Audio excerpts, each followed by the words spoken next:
내가 잘났다고 생각하는 사람들은 여기서 실패합니다. 안녕하십니까, 반갑습니다. 증시각도기 곽상준입니다. 이 강의를 들으신 분들은 성공할 확률이 굉장히 높아지신 거예요. 여러분이 투자하신 시간과 가치가 여러분에게 실질적인 노후를 보장하는 수단으로 돌아올 것이라고 저는 믿습니다. 이거 우리끼리 비밀입니다. 이거 딴 데 가서 말씀하지 마세요. 이런 강의하는 사람 거의 아마 제 생각에는 없을 것 같아요. 이건 실전을 해본 사람만 아는 얘기예요. With you, the sun is shining 24/7.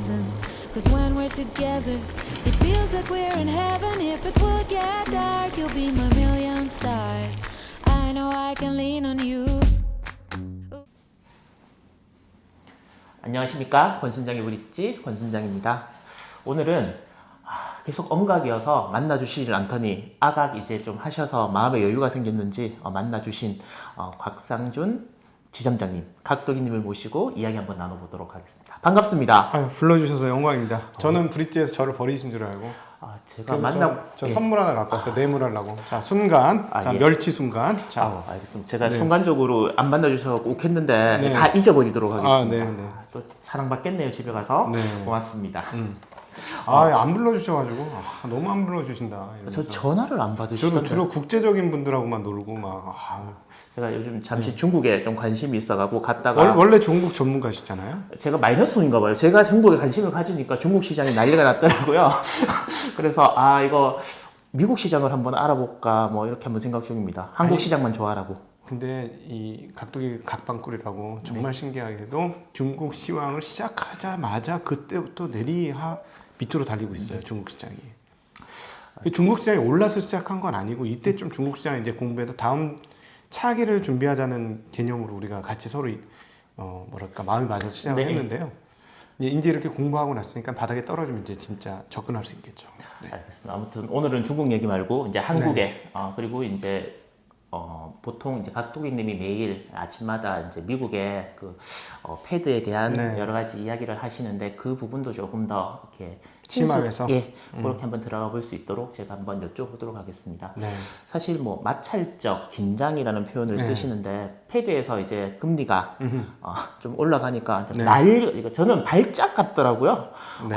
발작 정도로 이제 심하게 변동성을 이제 주고 또 특히 성장주 같은 경우에는 큰 폭의 하락도 보이고 있는데 네. 이런 상태가 언제까지 지속이 될지가 상당히 궁금하거든요. 네.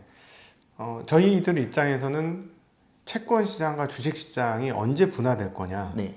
이게 지금 제일 큰 관심이에요. 채권 시장은 어쩔 수 없어. 이미 난리 났어요. 그러니까 채권 시장이 난리를 피고 있는데 그 난리를 너무 세게 피니까 옆에 있는 주식 친구도 놀란 거죠. 그래서 같이 이러면서 된 거죠. 근데 명확한 것은 뭐냐면 금리를 결정하는 결정 주체는 아무 생각이 없어. 근데 채권 시장만 난리 났는데 네네. 채권 시장이 난리가 날 수밖에 없는 것은 연준은 2%까지 꼼짝도 안 하겠다고 얘기를 벌써 선언을 한 거잖아요. 네.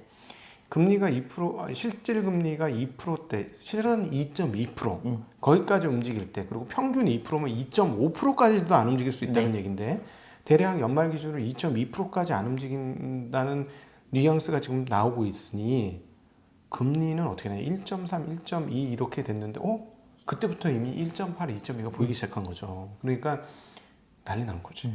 이거 어떡하나. 그리고 얼마 전에 1.7 정도 되면이라고 하시는데 말씀하시자마자 바로 그날 되시더라고요. 그래서 정말 미국 시장에 대해서는 감이 굉장히 이제는 날이 섰다라는 느낌을 제가 받았거든요, 각도기님이. 근데 사실 제 생각보다 더 빨라 같아요. 더 빨라. 물론 저도 저에 대해서 깜짝 놀라고 있어요. 얘기한 대로 다 돼가지고 웬일이야. 소발을 뒤져본 건데 어쨌든 지금 약간 금리 시장이 좀 뭐랄까 공포스러운 흥분 속에 빠져 있는 거죠. 그러니까 우리는 이제 큰일 났다. 이거 이제 난리 났다. 이거 어떻게 하면 좋아? 하는 거고, 그러니까 그게 즉각 반영이 되는 건데, 근데 이 시점에서 과연 이 금리에 대해서 여러 주체들은 무슨 생각을 할 것인지를 이제 생각하셔야 돼요. 우리 이제 권순장의 브릿지니까 한 단계 더 깊이 들어가서 생각해 보면 왜 이런 말씀을 드리냐면 최근에 일본하고 미국 애들이 미국 국채를 사기 시작했어요. 중국하고 일본 애들이. 네. 그러니까 매수 주체가 생겼다라는 것이고 얘네들이 금리 상승의 속도를 조금 죽여줄 수도 있어요. 그런데 어찌 되었거나 더 충격을 받았던 건 이 FOMC 끝나고 더 충격을 받았던 건 성장률을 너무 높게 얘기한 거예요. 예, 미국 깜짝 놀랐습니다. 저 중국인 줄 알았어요. 6.5, 정말 6.5%? 이렇게 되니까 경기 성장률이 이 정도 나오면 인플레이션은 그 기정사실이고 그럼 인플레이션에 따라서 금리가 올라가겠구나라고 먼저 생각해서 실제로 그렇게 먼저 그렇게 생각해서 반영한 거예요. 근데 제가 이제 굉장히 좋아하는 고수 친구 한 명하고 이 부분에 대해서 오늘 대화를 좀 나눴는데 그 친구가 아주 기가 막힌 명언 같은 얘기를 하더라고요. 자, 코어는 안 움직일 거고, 즉 연준의 정책 금리는 안 움직일 것이고, 근데 인플레는 날 것이고, 그래서 채권 시장 혼란에 빠지고, 근데 금리는 안 움직였으니 뭐 주식 시장은 사실상은 별반 문제가 없는 거네. 이렇게 제가 논의를 폈더니 그 친구 말, 금리가 안 오르는 게 인플레인가요? 금리가 안 오르는 인플레는 없죠. 이런 거야. 그게 연준의 얘기예요. 지금 바로 그게 연준의 얘기. 즉 우리는 인플레라고 생각 안 해. 금리를 안 올릴 거야 라고 얘기한 거죠. 그러니까 지금 그 싸움은 뭐냐면 인플레이션이라는 걸 두고 채권 시장 애들하고 연준하고 한판 붙은 거예요. 근데 연준은 아무 의도가 없어. 그냥 얘네가 싸움을 거는 시비를 거는 것 같은 느낌을 든 거야. 왜냐면 자기네가 죽게 생겼으니까 막 난리를 피는 거야. 우리 죽게 생겼는데 빨리 대책 안 세워? 뭐 이런 분위기인 거죠. 근데 그 사실은 주식은 곁다리예요. 곁다리인데 주식은 언제 안좋아지냐면 진짜 인플레가 나와서 진짜 인플레이션에 연준이 대응하기 위해서 금리를 올리면 주식시장도 위험해질 수 있죠. 근데 얘네는 지금 비껴나 있거든. 그러니까 사실 남 싸움 구경하다가 그냥 떡이나 먹으면 되는 상황인데 얘가 하도 난리를 치니까 진짠가? 문제인가? 하고 같이 좀 휩쓸리는 거죠. 그러나 미래를 많이 땡겨온 애들. 항상 말씀하셨죠. 항공주, 에어로스페이스 같은 우주로 날아가는 애들. 그 다음에 안드로메다 가는 애들, 밸류에이션에 안드로메다 가는 애들, 퍼가 100이 넘는 애들. 이런 애들은 어떻게 할 거냐는 거죠. 이건 문제가 생겼어요. 그 부분 조심하셔야 될 것 같아요. 진짜. 보통 우리나라 뭐 항상 다른 곳에서도 이렇게 조금 공부를 하다 보면 그 미국의 이제 성장주 나스닥에 우리나라 분들이 굉장히 많이 투자를 100을 투자하면 한 80 정도는 나스닥에 이제 몰려져 있으니까 그 거기에 이제 성장성을 바로 투자를 하셨는데 그거는 굉장히 많이 내려오니까 진짜 많이 내린 것처럼 보여지는데 실제로 보면 미국 그렇게 크게 많이 안 내렸거든요. 그래서 아까 방금 말씀하셨던 그 부분에 대해서 이제 맞다 성장성을 많이 땡겨온 애들이 문제인데 그럼요. 그러면 걔네들은 어떻게 하나라는 생각을 하고 또 한 가지 그건 제가 나중에 이제 전기차 뭐 2차 전지 이렇게 여쭤보면서 한번 또 제가 여쭤보겠고요. 인플레이션에 대해서 과연 일어날 것인가에 대한 의문이 분명히 있어요. 그렇죠. 그러니까 분명히 한 번은 일어날 것이다. 왜냐하면 기저효과든 무엇이든 뭐 한 3, 4% 정도의 인플레이션이 일어나는데 그러다가 인플레이션이 안 일어나고 또 인플레이션을 걱정하는 상태가 될 것이다 라고 하시는 분들이 아직까지는 대다수인 것 같고요. 일부에서는 이번에 진짜 인플레이션이 날 거다 라고 얘기를 하는데 각도기님께서는 어떻게 생각하십니까? 저는 일단 저보다 똑똑한 애들이 연준에 많으니까 연준에 붙어먹기로 했어요. 근데 이 이제 한번 예를 들어볼게요. 지금 저희가 이제 유튜브 방송을 하잖아요. 유튜브 방송을 하게 된 계기는 무엇이냐? 옛날에 스튜디오를 마련해서 그 뭐 카메라, 조명 이런 걸 다 마련해서 하려면 몇천 몇 억은 들었을 거예요.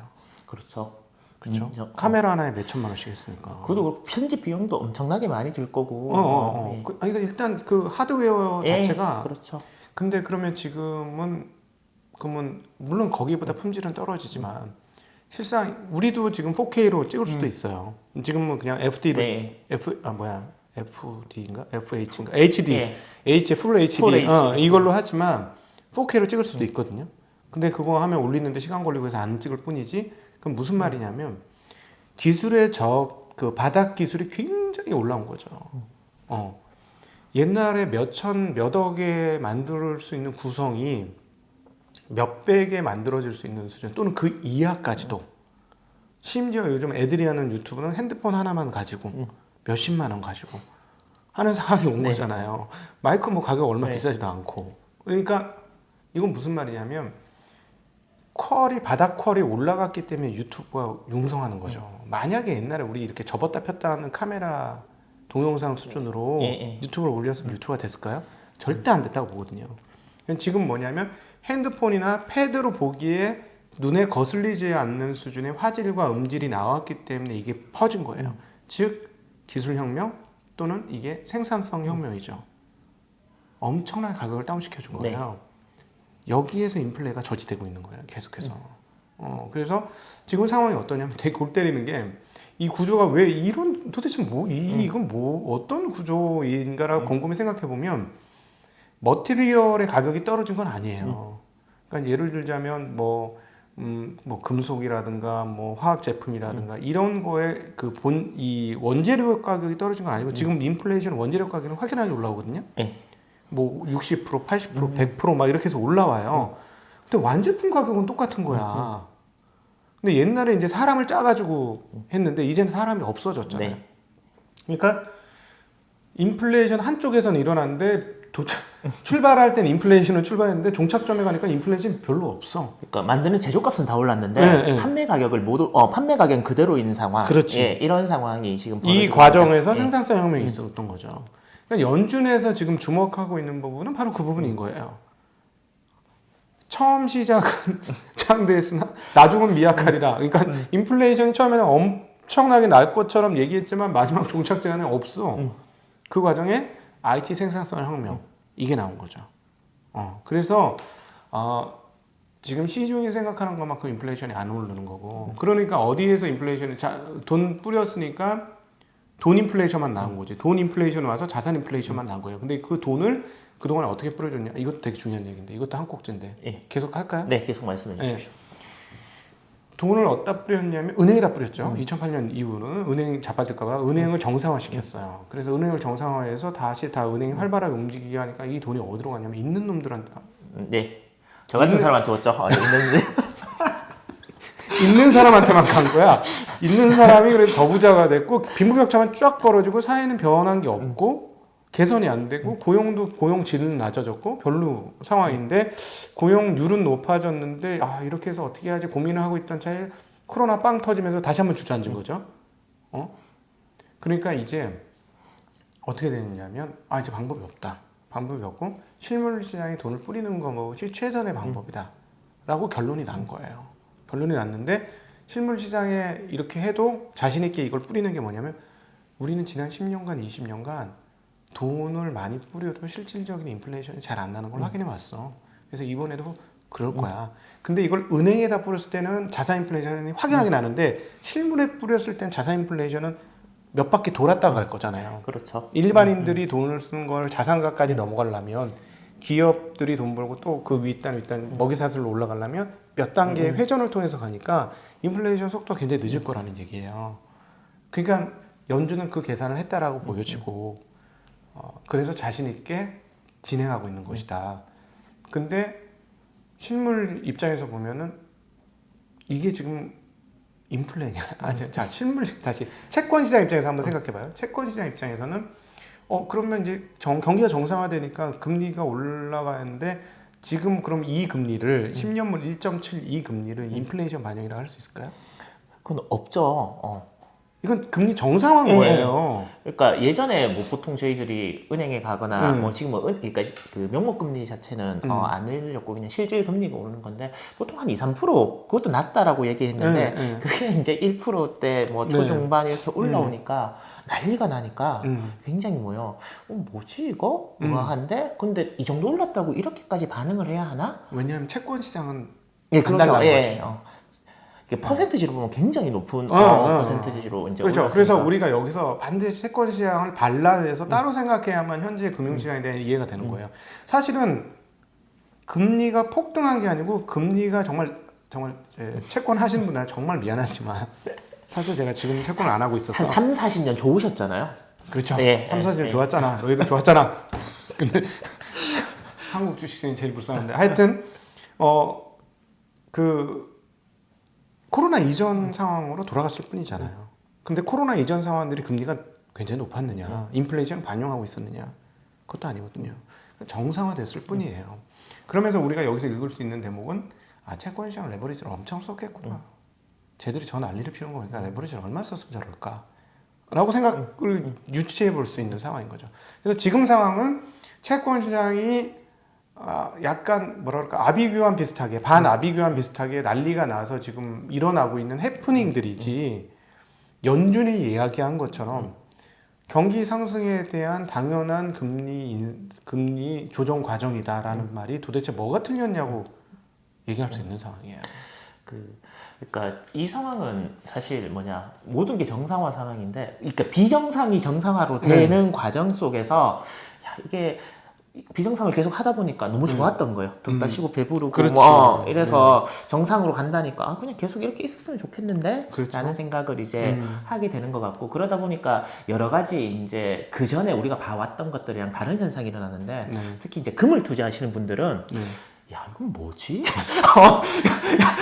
이거는 이때까지 이러니까 나름의 공부를 했던 아무도 이렇게 자산 배분도 하고 이렇게 투자했던 사람 금 꿈쩍도 안 하고 1,700불에서 그냥 이렇게 멈춰져 있지?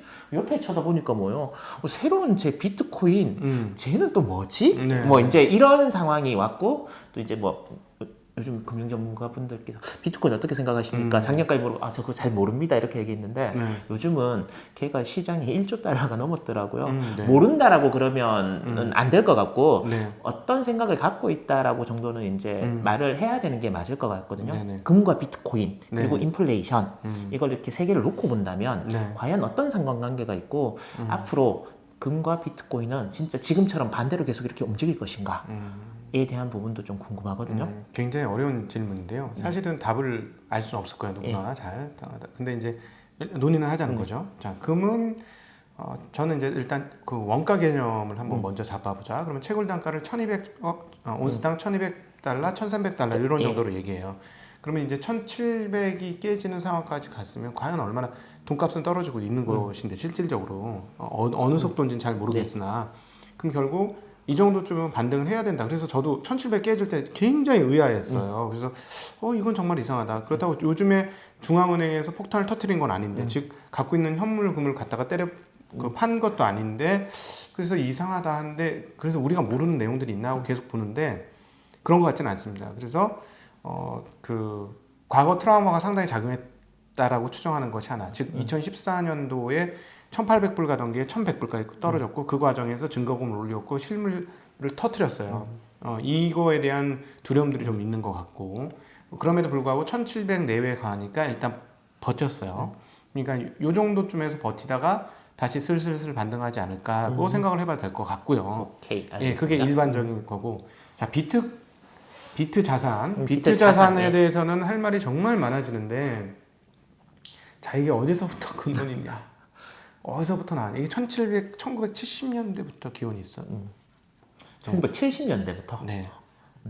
그러니까 기존의 화폐 시스템, 그리고 그때 70년대가 어느 시점이냐면 인플레이션이 미친 듯이 나왔을 때고, 오일 쇼크도 그래서 덕분에 오일 쇼크도 나오고 이랬었을 때예요. 그때부터 암호학자나 이런 사람들, 그 사람들도 유대인으로 알려져 있는데 이거는 안 되겠다. 지들 마음대로 통화를 마구잡이로 해버리니 우리 일반인들은 다 그지 되는 거 아니냐 하면서 그때부터 씨앗이 잉태된 것으로 보여지고, 거기서부터 출발해서 만들어진 거예요. 기존의 화폐하고 다른 가장 큰 극명하게 다른 점이 뭐냐면 발행이 제한되어 있다는 거죠. 숫자가 제한되어 있다. 숫자가 제한되어 있죠. 그러니까 이것은 경기 상승 속도하고 어떻게 궤를 같이 하느냐에 따라, 어떻게 해석하느냐에 따라서 달라지는 자산이 돼버렸어요. 그러니까 비트코인 화폐는 아니야. 화폐는 아닌데 자산으로 인정이 됐어요. 사람들이 유통을 조금 일부 받아주고 페이팔이나 이런 쪽으로 하면서 자산이 되는데, 사실은 따지고 보면 다이아몬드도 그렇고 그림도 그렇고 자산 규모로 넘어가면 가격이 그때부터는 사람들이 생각에 따라서 움직이는 변동성 자산인데, 변동. 저도 비트코인을 이제 다이아몬드라고 최근에 어떤 전문가분들께 나와서도 그런 얘기 하시는데, 그냥 다이아몬드를 그냥 돌이라고 생각하면 그냥 돌이잖아요. 걔를 보석으로 인정을 해주고, 루비나 사파이어보다 더 비싸다고 그냥 그렇게 우리가 생각을 하고 거기에 가치를 주니까 비싸지는 거고. 그 가치를 주는 주체가 뒤에 드비어스라는 것이 있잖아요. 그 어려울 때 덜 풀잖아요. 그래서 가격을 더 올리고. 그렇죠. 걔네들이 가지고 있던 걸 다 풀면 다이아몬드는 그냥 돌이다라고 이제 얘기도 하던데 네. 그래서 이제 그러면 진짜 많은 사람들이 그 코인이라는 비트코인이라는 이제 비트 자산을 네. 정말 자산으로 다 몰고 저는 사실 안 그렇거든요. 네네. 저는 뭐 보수적이어서 그런지도 잘 모르겠지만 그냥 저거는 잘 모르겠다. 네. 그리고 아직까지는 좀 지켜봐야 되는 거 아니겠느냐라고 하는데 최근 20, 30대 분들은 네. 확실히 뭐예요? 쟤는 금이다. 금 같은 자산이다라고 인정을 하는 것 같더라고요. 그러니까 그게 참 어려운 게 컨센서스라고 하는 사람들의 네. 생각이 몸이 그렇게 가면 그렇게 가는 거죠. 예를 들어서 패션이라는 것도 그 원래 원재료 가격은 뭐 한 돈만 원이면 만드는 원피스라고 했는데 어떤 디자이너가 했다라고 해서 그게 그 디자이너가 대단해 이렇게 해서 그러면 갑자기 그게 1,000만 원도 되고 1억도 될 수 있잖아요. 예를 들어 원가 10만 원짜리라고 할지라도. 그러니까 이 자산의 성격이라는 건 자산을 구성하고 있는 자산을 바라보는 사람들의 주체의 생각에 따라서 가격이 굉장히 많이 바뀔 수 있다는 것이죠. 그래서 또 하나는 이게 이제 그 기존의 화폐 시스템에 저항하는 데에서부터 발견돼서 이렇게 온 건데 고민이 많아요. 어떤 사람은 이게 지금 1조 달러인데 100조 달러 간다 그러는 거예요. 그래서 내가 막 논박을 했지. 그거 정도는 아닌 것 같은데 왜냐하면 지금 전 세계 GDP가 그 미국이 한 20조 정도 되니까 한 25% 정도 차지하니까 한 100조 달러 정도로 보면 1조 달러인데 그게 100조 달러가 되면 세계 GDP 하나 정도 수준까지 간다? 그건 좀 아닌 것 같은데 그거는 말도 안 되는 얘기 같아 라고 얘기를 저는 했었고요. 그러니까 이거는 이제 규정 짓기가 좀 어려운 게 사람의 컨셉이 어떻게 움직이냐는 거예요. 근데 기존의 이 가격 움직임을 보면 튤립을 제꼈잖아요. 그러니까 이건 일반적으로 우리가 금융 역사를 공부해본 바는 이건 이제 폭락만 남았어. 근데 아직 폭락이 안 되고 계속 유지가 되고 있는데 하나 우려 섞인 일이 벌어진 거는 있습니다. 저 개인적으로 이건 순수하게 제 내피셜이고 저만의 생각이고 뭐 1도 공식적인 의견도 아니고 오늘 나온 얘기는 전부 다 개인적인 의견인데 테슬라 그걸 샀잖아요. 저 그때 깜짝 놀랐어요. 뭐지? 거래를 터준 거거든요. 중국에서 그렇게 하려고 했을 수도 있죠. 미국에서는 안 하더라도 중국에 걔네가 발굴자들이 많았으니까 비트코인 거기서 그걸로 거래해서 비트코인을 자기네가 흡수할 수도 있는 것이죠. 근데 이게 거래가 터지는 순간 이건 권력의 문제하고 맞닿게 되는 거거든요.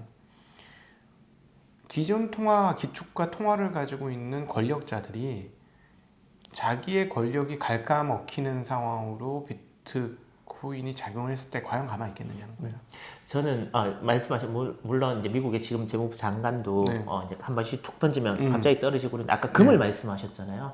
금이 1,700불에서 더 많이 못 오르는 이유도 한 번 세게 던져버리니까 폭락을 하는 그런 아픈 트라우마가 있어서 못 오르는데 저는 제 개인적 이게도 저희 아무것도 모르지만 어느 순간에 너무 비싸지거나 너무 이쪽으로 몰리면 정부에서 어떤 식으로 이제 규제를 하겠다 이러면 테크 기업 규제하듯이 한다는 말만 해도 폭락의 가격을 또 형성할 수도 있지 않을까라는 생각을 한번 해보거든요. 네, 근데 금하고 다른 점이 하나 있어요. 금은 누가 제일 많이 갖고 있냐면 연준이 제일 많이 갖고 있어서 연준이 던질 수 있어요. 그리고 발굴되는 게 한계가 있거든요. 채굴이 되는 거 지금 뭐 남미가 그것 때문에 환경 파괴 장난이 아니에요. 금 채굴한다고.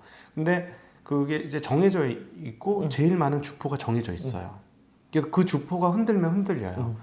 근데 이게 이제 아주 교묘한 게 이 비트코인 주포가 어딘지 몰라요. 그게 장점인 거지. 그런 측면에서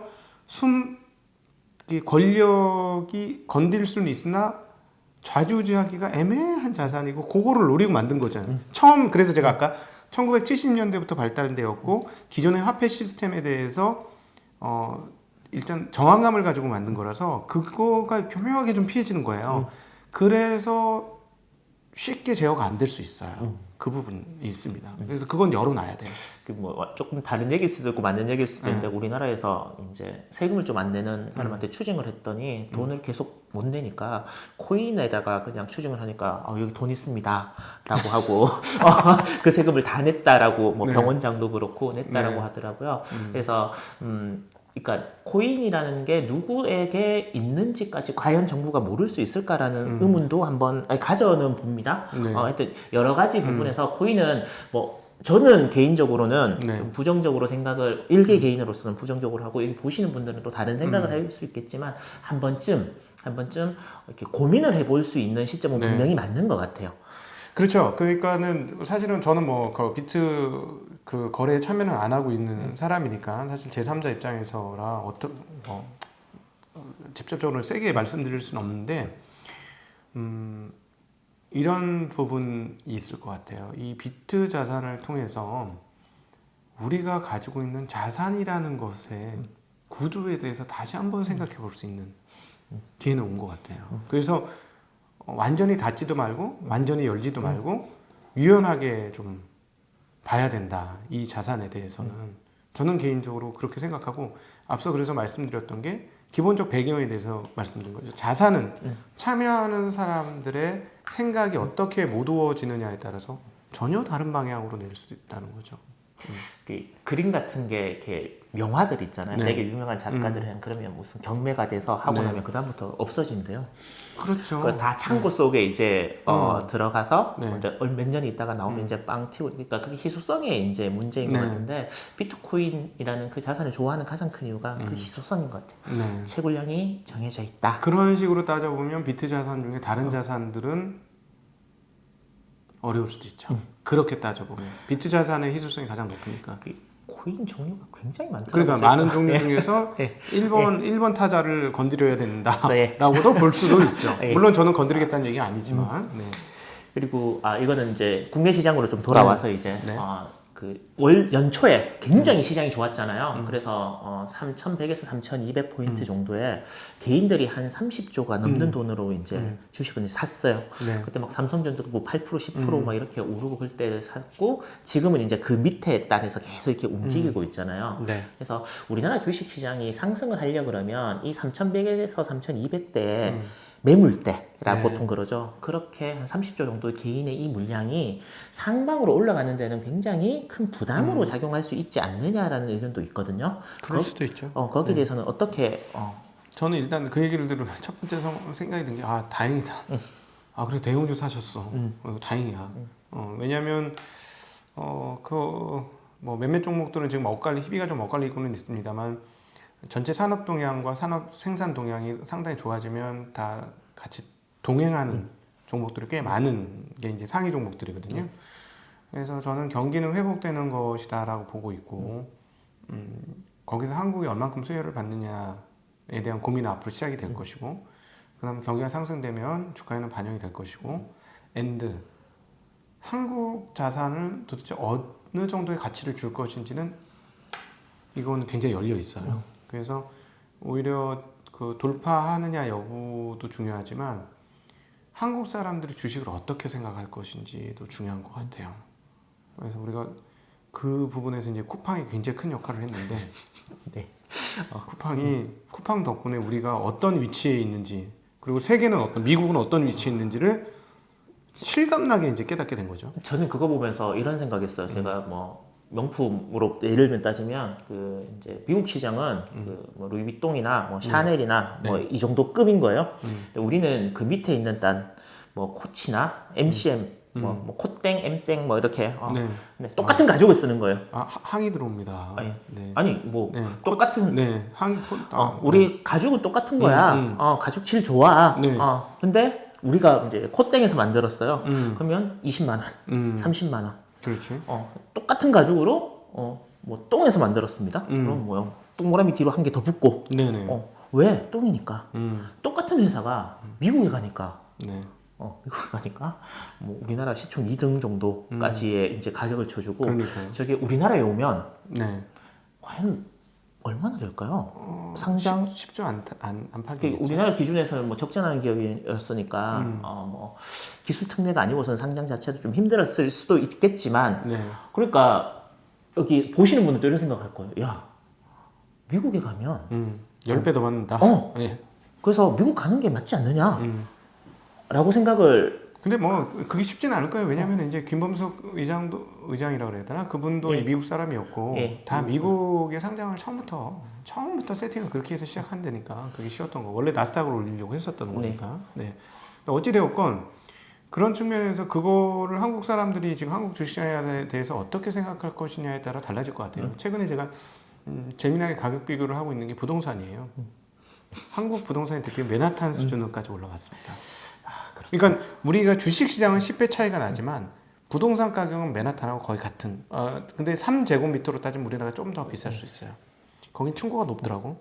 콘도들의 층고가 예. 우리보다는 벽돌 2켜 정도. 사진으로만 봐서는 벽돌 2켜 높으니까 키가 커서 그런가 봐요. 그러니까 조금 더 공간이 조금 더 많은데 평당 가격이 이 3제곱 평당 가격이 우리나라하고 비슷해. 이걸 어떻게 받아들여야 되지? 저도 우리도 자산이 그 미국식으로 갈 수 있어요. 부동산을 보여줬어요. 그런 부동산을 비교해 보면 이거 완전 반대로 되어져 있다 네. 맞죠? 그러니까 그래서 이제 막 얘기를 하시는 분들 중에 그러면 좋다 쿠팡이 저 정도면 네이버의 가치는 뭐 네. 여러 가지 이제 또 이야기가 뭐 다른 채널에서도 많이 얘기를 하는데 이런 거예요. 쿠팡이 정도면 네이버는 훨씬 더 비싸게, 이마트도 네. 훨씬 더 비싸게 거래가 돼야 된다. 네. 라고 얘기하는 분들도 있고, 아니다, 쿠팡이 저렇게 상장해서 돈 갖고 더 투자 많이 하면 완전 진흙탕 싸움, 속된 말로 개싸움 돼갖고 엉망진창 될 거다. 지금 쿠팡은 제가 보니까 그 받은 돈 갖고 개싸움할 준비하는 것 네. 같은데요. 네. 그래서 오히려 지금보다 더 높은 밸류를 주기는 힘들다라고 또 이야기를 하는 분들도 계시거든요. 네. 재평가의 계기가 될 건지 아니면 저기는 완전히 진흙탕 싸움이어서 조금 상대적으로 유통시장은 조금 이렇게 관망을 해야 되는 건지 예. 유통시장만. 아니 뭐 전체적으로 이렇게 놓고 보면 그러니까 결국은 컨센을 어디다 줄 것이냐이죠. 컨센을 어떻게 줄 것이냐인데 제가 부동산 얘기를 괜히 꺼낸 게 아니고 부동산 컨센은 그런 거예요. 한국에서는. 왜냐하면 이게 불패 신화였기 때문에 네. 멀티플이 높은 거죠. 쉽게 얘기하면. 저 시장은 멀티플이 높아. 근데 여기는 하도 많이 실패를 하다 보니까 사람들이 멀티플을 높게 안 줘요. 예 맞아요. 그런 상황인데 바뀔 수도 있죠. 그건 열려 있어요. 근데 그거가 어떻게 돼? 그러니까 미래가 이게 이렇다 저렇다라고 누구든지 정확하게 딱 얘기할 수는 없어요. 근데 그렇게 될 수도 있는 거야.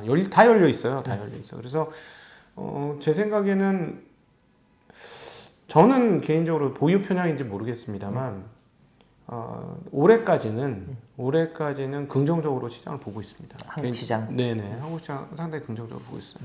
그럼 상대적으로 미국 시장보다 더 나을 수도 있다는 생각은 지금 요 며칠 상황 나오는 거 보면 미국 애들이 지금 가격 부담 많이 느껴요.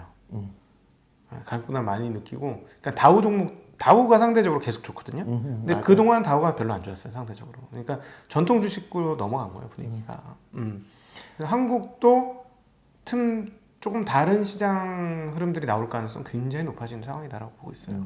그러니까 일단 한국 시장 자체는 지금보다 조금 더 이렇게 공간이 있어요. 우여곡절은 있겠지만 위로 일단 갈수 첫 있다. 번째로 반도체 밸류가 높지 않아서 반도체들만 올라도 시장 전체 밸류는 올라가니까 그 부분은 살아있다고 보고요. 분명히 살아있고 그 부분은 그러니까 가격을 올릴 수 있는 힘 있는 주식들 몇 개 있고 또 하나 이제 폭스바겐이 독일의 사상 최고치를 돌파했다. 이거 굉장히 의미 있는 일이죠. 드디어 경쟁자로 취급되기 시작했다는 거예요. 쩌리들이 경쟁자로 취급받기 시작했다. 즉 테슬라의 경쟁자들로 취급받기 시작됐다는 거죠. 그럼 현대차는 아닐 거냐? 현대차도 그럴 수 있죠. 물론 이제 자동차는 조금 복합적인데 환율까지 같이 보셔야 돼요. 그 부분은 좀 문제가 되는데 환율이 원화가 지금 엔화 대비 강세로 가고 있으니까 보통 이제 어떤 상단을 돌파하려 그러면 주도 섹터, 주도주가 있어야 되잖아요. 그러면 이제 우리나라는 보통 반도체가 가장 큰데 반도체 이렇게 보면 더 올라야 되는데 예를 들어서 삼성전자, 마이크론이 저 정도 오르면 삼성전자는 더 올라야 되는 거 아닌가? 네. 뭐 하이닉스도 조금 더 올라가야 되는 거 아닌가라고 하는데 생각보다는 좀 덜 오르는 것 같고 네.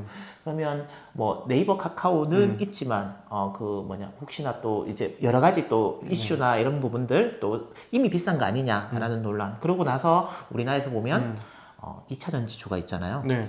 걔네들이 높은 밸류를 받아서 하면 이 상방을 뚫고 계속해서 우리가 이제 우상향으로 갈 수 있는데 요즘 2차 전지가 네. 약간 어렵죠? 굉장한 고민스러운 지점에 지금 와 있는 것 같아요. 그래서 제가 2차 전지를 예전에 그러더라고요.